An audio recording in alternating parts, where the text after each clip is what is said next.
ये जो मंदिर है वो काफ़ी कहीं ना कहीं बहुत ही ज़्यादा मतलब यहाँ पे प्रचलित है, बहुत ही ज़्यादा प्रसिद्ध है। और जिस तरीके से यहाँ पर की जो यहाँ की इतिहास है वह कहीं ना कहीं कवि कालिदास के समय से ही है।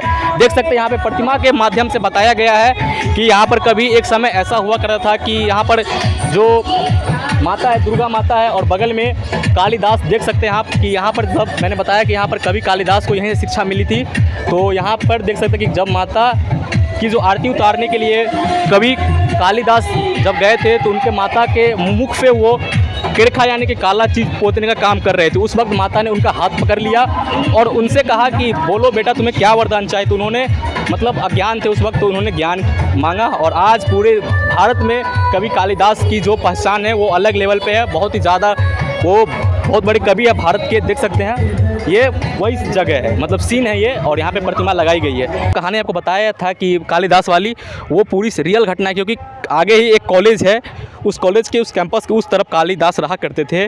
तो इस नदी में एक बार बहुत ही तगड़ी बाढ़ आई थी। ये जो नदी है, कैमरा में इधर दिखाई, ये कहानी में बतला ही देता हूँ थोड़ा शॉर्ट में।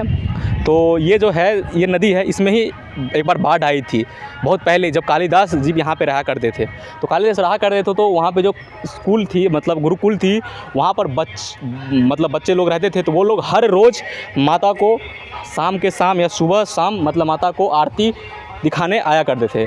तो आरती दिखाने आया करते थे तो उस रोज़ बाढ़ आई थी। जैसे अभी बाढ़ का महीना है, नदी लबालब भरी हुई है, तो उस रोज़ किसी भी बच्चे का मतलब हिम्मत नहीं हुआ कि हम नदी पार करके उस साइड आए मतलब माता को आरती दिखाने। तो किसी ने भी हाँ नहीं भरा, सभी ने कहा सर हम नहीं जाएंगे, मतलब उस वक्त कह रहे थे कि हम नहीं जाएंगे। तो उस वक्त कालिदास मतलब उस वक्त मतलब मूर्ख थे, उतना ज्ञान नहीं था उनको, तो उन्होंने कहा कि हम जाएंगे और माता को यहाँ पर आरती उतार कर और आएंगे।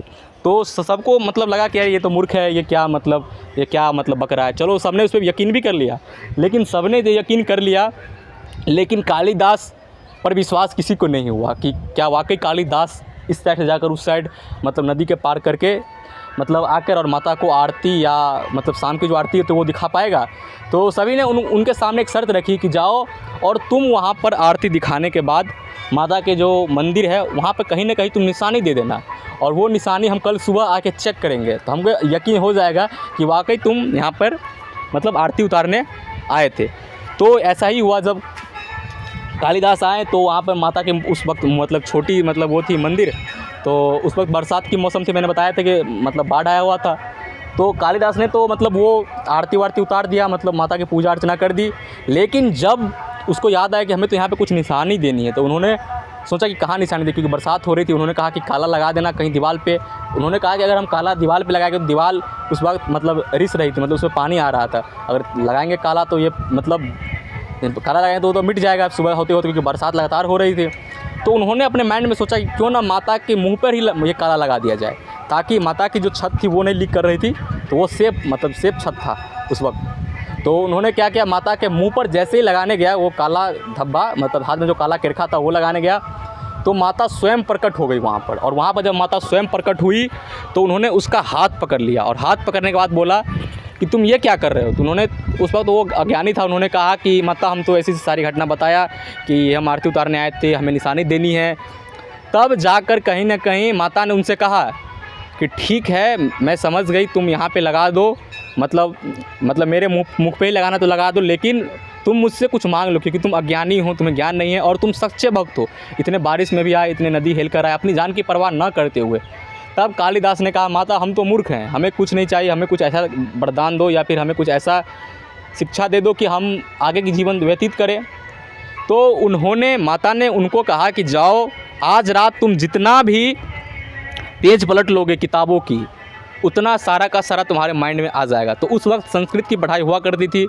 तब कालिदास रात को वहाँ से निकल के अपने वहाँ पे बगल में ही आश्रम उनका बना हुआ होता था पहले, तो वहाँ पे पहुँचे और रात में जितने भी गुरुकुल में विद्यार्थी थे उनके किताब उल्टाकर वो मतलब पढ़े और उनको सारा बात याद हो गया।